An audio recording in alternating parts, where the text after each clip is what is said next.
Hello guys, welcome back to our channel. இன்னைக்கு நம்ம வீடியோல ரொம்ப டேஸ்டான என்னோட ஃபேவரட்டான மோட்டிச்சூர் லட்டு எப்படி பண்றதுன்னு தான் பார்க்க போறோம்.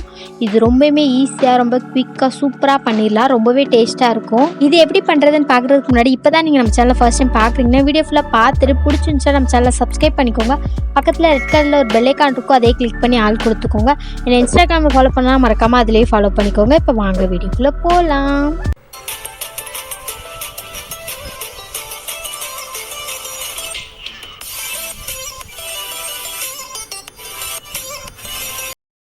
இப்போ இந்த மோட்டிச்சூர் லட்டு பண்ணுறதுக்கு நான் ஃபஸ்ட்டு கடலை மாவு எடுத்திருக்கேன். இது பார்த்திங்கன்னா நான் 500 கிராமுக்கு கொஞ்சம் கம்மியான அளவில் எடுத்திருக்கேன். கடலை மாவு ஒரு 450 கிராம் அளவுக்கு இருக்கும். நான் அந்தளவு தான் எடுத்திருக்கேன். இப்போ இதில் லைட்டாக ஒரு பிஞ்ச் அளவுக்கு உப்பு சேர்த்துருக்கேன். அதுக்கப்புறம் பார்த்திங்கன்னா ஆரஞ்சு கலர் கேசரி பவுடர் சேர்த்துருக்கேன். இது பார்த்திங்கன்னா நல்லா ஆரஞ்சு கலரில் இருந்தால் தான் சாப்பிட்றதுக்கும் நல்லா இன்ட்ரெஸ்டிங்காக இருக்கும். இப்போ இதில் நான் தண்ணி ஊற்றி நல்லா மிக்ஸ் பண்ணிக்கிறேன். ரொம்ப கெட்டியாகவும் இருக்கக்கூடாது, அதே நேரத்தில் ரொம்பவே தண்ணியாக ஏறக்கூடாது. ஒரு நார்மல் ஸ்டேஜில் இருக்கணும். இப்போ நான் காட்டுறேன் பாருங்கள். இப்போ பாருங்கள், நான் ஃபுல்லாக மிக்ஸ் பண்ணிட்டேன். இந்த மாதிரி இருக்கணும். நம்ம ஊற்றி பார்க்கும்போது ரொம்பவே கெட்டியாகவும் இல்லாமல் தண்ணியாகவும் இல்லாமல் இருக்கணும். இப்போ இது ரெடி ஆயிடுச்சு. நெக்ஸ்ட் பாகு காய்ச்சணும். கடலை மாவு எதில் எடுத்தோமோ அதே அளவுக்கு நான் சீனியும் சேர்த்துக்கிறேன். உங்களுக்கு சுகர் கொஞ்சம் அதிகமாக சாப்பிடுவீங்கன்னா நீங்கள் எக்ஸ்ட்ரா சேர்த்துக்கலாம். இந்தளவு சீனி ஆனால் கரெக்டாக இருக்கும். உங்களுக்கு எக்ஸ்ட்ரா சுகர் வேணுன்னா நீங்கள் சேர்த்துக்கலாம். இதில் பார்த்தீங்கன்னா இப்போ நான் தண்ணி ஊற்றுறேன். தண்ணி ஓரளவு நார்மலாக ஊற்றிருக்கேன். இப்போ இதுலேயும் நான் ஆரஞ்சு ஃபுட் கலர் சேர்க்குறேன், கேசரி பவுடரை. இதை சேர்த்துட்டு நல்லா மிக்ஸ் பண்ணிக்கலாம். இப்போ நம்ம கலக்கி வச்சுருக்க மாவு இந்த மாதிரி ஒரு குழி கரண்டியில் ஊற்றி நான் குட்டி குட்டி பூந்தியாக நம்ம பொரிச்சு எடுக்க போகிறோம். இந்த மாதிரி கரண்டி எல்லார் வீட்லேயும் இருக்கும். ஸோ நான் இதை வச்சு தான் போட்டிருக்கேன். இதில் பூந்தி பெருசாக வந்தாலும் நம்ம லைட்டாக மிக்சியில் போட்டு அரைச்சிக்கலாம். ஸோ நான் இந்த கரண்டியில் வச்சு தான் பண்ணியிருக்கேன். அப்படி இல்லைன்னா இந்த மாதிரி பாத்திரம் இருந்துச்சுன்னா நீங்கள் அதில் கூட ஊற்றிக்கலாம். அடுப்பை மீடியம் ஹீட்லேயே வச்சு பண்ணிக்கோங்க. ரொம்ப ஹையில் வச்சோன்னா சீக்கிரம் கருகிரும்.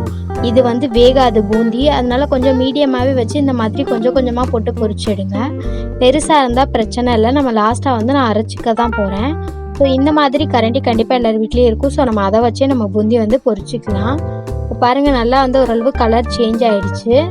இப்போ நான் எடுத்துட்டேன். பாருங்கள், நான் கொஞ்சம் கொஞ்சமாக தான் எடுத்திருக்கேன். கொஞ்சம் இது பெருசாக தான் இருக்குது. ஸோ நான் மிக்சியில் தான் போட்டு அரைக்க போகிறேன். இந்த மாதிரி கொஞ்சம் கொஞ்சமாக பொரித்து எடுத்துக்கோங்க. இப்போ நான் ஃபுல்லாக பொரிச்சிட்டு எப்படி இருக்குன்னு காட்டுறேன். பாருங்கள், நான் ஃபுல்லாக பொரித்து அரைச்சி எடுத்துட்டேன் மிக்சி ஜாரில். ரொம்ப நம்ம தூள் தூளாக அரைக்கக்கூடாது. இந்த மாதிரி அரைச்சி எடுத்துக்கோங்க. இந்த லட்டுக்கு குட்டியாக இருந்தால் தான் நல்லாயிருக்கும் பூந்தி. ஸோ அதனால நம்ம அரைச்சி எடுத்துருக்கோம். ஸோ கண்டிப்பாக அரைச்சி எடுத்துக்கோங்க. ரொம்பவே தூள் தூளாக அரைச்சிட வேணாம்.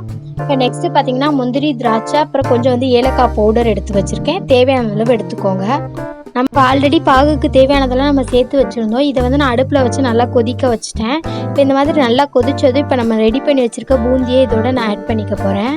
நல்லா கொதிச்சதுக்கப்புறம் ஆட் பண்ணிக்கலாம். சுகர் சிரப் ரொம்ப தண்ணியாக இருந்தாலும் பிரச்சனை இல்லை. நம்மளுக்கு இதை மிக்ஸ் பண்ணும்போது கரெக்டாக இருக்கும். இப்போ நெக்ஸ்ட்டு எடுத்து வச்சுருக்க முந்திரி, திராட்சையும் நான் பொரித்து சேர்த்துருக்கேன். எண்ணெயில் போட்டு லைட்டாக பொரிச்சிட்டு அதுக்கப்புறம் சேர்த்துருக்கேன். இப்போ பாருங்கள், நல்லா தண்ணியாக இருக்குது. கொஞ்சம் அடுப்பை மீடியமாக வச்சுட்டு ஒரு 2-3 மினிட்ஸ் நல்லா கிண்டினிங்கன்னா பாருங்கள், சூப்பராக நல்லா கெட்டியாயிரும். நம்ம லட்டு பிடிக்கிறதுக்கு தேவையான அளவு வந்ததுக்கப்புறம் நம்ம ஆஃப் பண்ணிடலாம். ரொம்ப லிக்விடாக இருந்தாலும் பிடிக்க முடியாது. அதனால் ரொம்ப ட்ரை ஆக்காமல் மீடியம் ஸ்டேஜில் இருக்கும்போது ஆஃப் பண்ணிடலாம். இப்போ பாருங்கள், கரெக்டான ஸ்டேஜுக்கு வந்துருச்சு. இந்த மாதிரி வந்ததும் அடுப்பு ஆஃப் பண்ணிட்டு கொஞ்சம் ஆறணும். ஆறினதுக்கப்புறம் நம்ம லட்டு பிடிச்சிடலாம். இப்போ பாருங்கள், நல்லா ஆறிடுச்சு. கையில் எடுக்கிற அளவுக்கு சூடு இருந்தால் போதும். ரொம்ப சூடாக இருந்தால் நம்ம லட்டு பிடிக்க முடியாது. ஸோ அழகாக இந்த மாதிரி ஒரு கையில் பிடிச்சிடலாம். நம்ம பொரிக்கும் போதே இதில் எண்ணெய் அப்சர்வ் ஆகிருக்கும். ஸோ இதுக்காக நம்ம தனியாக எண்ணெய் சேர்க்கணும்னு தேவையில்லை. நம்ம பூந்தி பொரிக்கும் போதே எண்ணெய் இருக்கும். அதுவே பிடிக்கிறதுக்கும் கரெக்டாக இருக்கும். ஸோ இதே மாதிரி எல்லா லட்டையும் பிடிச்சி எடுத்துக்கலாம்.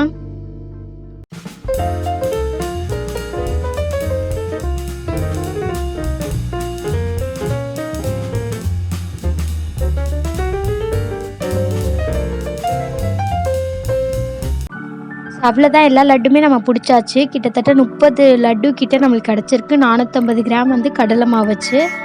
ஸோ சூப்பராக ரெடி ஆயிடுச்சு மோட்டிச்சூர் லட்டு. இதை பிரித்து காட்டுறேன் பாருங்கள், எவ்வளோ சாஃப்டாக சூப்பராக இருக்குன்ட்டு. டேஸ்ட் ரொம்பவே சூப்பராக இருந்துச்சு. செய்கிறது ரொம்பவே ஈஸி. ஸோ இந்த தீபாவளிக்கு கண்டிப்பாக இதை ட்ரை பண்ணி பாருங்கள். அப்படியே நம்ம கடையில் வாங்குற மாதிரி ரொம்ப ஜூஸியாக சூப்பரான லட்டு கிடச்சிருக்கு. ஸோ கண்டிப்பாக ட்ரை பண்ணி பாருங்கள். ட்ரை பண்ணி பார்த்துட்டு உங்களுக்கு எப்படி வந்துச்சுன்றதை மறக்காமல் கமெண்ட்லேயே கூட ஷேர் பண்ணிக்கோங்க. இன்னும் நீங்கள் நம்ம சேனலை சப்ஸ்கிரைப் பண்ணால் மறக்காமல் சப்ஸ்கிரைப் பண்ணிக்கோங்க. பக்கத்தில் ரெட் கலரில் ஒரு பெல் ஐகான் இருக்கும், அதையே கிளிக் பண்ணி ஆல் கொடுத்துக்கோங்க. இந்த இன்ஸ்டாகிராமில் ஃபாலோ பண்ணால் மறக்காமல் அதிலேயே ஃபாலோ பண்ணிக்கோங்க. எல்லாருக்கும் அட்வான்ஸ் ஹாப்பி தீபாவளி. எல்லோரும் தீபாவளி நல்லா என்ஜாய் பண்ணுங்கள். நம்ம இதே மாதிரி ஒரு சூப்பரான கண்டென்ட்டோட நெக்ஸ்ட் வீடியோவில் பார்க்கலாம். தேங்க்யூ ஃபார் வாட்சிங்.